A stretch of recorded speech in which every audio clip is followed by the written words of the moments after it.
So with our handsome Mr. Z, we were going to work a bit with our place behavior. So I figured today we could try working a little bit with a raised cot.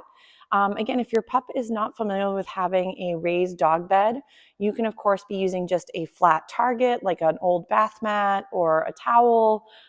If your puppy is again breaking bedding, I would highly recommend to only use certain types of bedding when you're supervising. Sometimes it can be helpful to hold off with the really plushy, sort of squishy beds, and especially in the beginning with puppies and adolescents. Some of the puppies, for example, have a hard time distinguishing, between a dog bed and then a dog toy. So a lot of times both can seem very similar, just one's much larger and one's a bit smaller. So a lot of times when you look at a lot of the dog toys, they're very similar material to what some of the dog beds look like. Okay, I'll be right there, Hippo.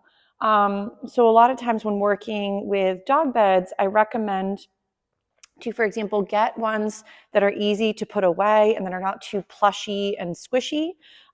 Then when you're ready to start practicing, start off with a target that's not quite as exciting to get the concept down of how to do target training and going to a place, position, or target. And then that way, as they get more familiar with it, then start to include the harder bed dynamic, if that makes sense from the puppy's perspective.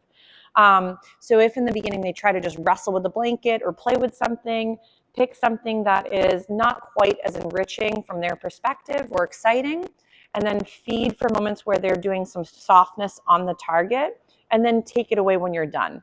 Otherwise, if your puppy is just getting in the rhythm of ripping and shredding, even though it's a very normal puppy behavior and even adolescent into adulthood behavior, it is something that, of course, can be at times stressful for us and damaging to the things they're breaking, but also could be life-threatening if your pups do tend to try to ingest foreign bodies or bits of material or plush.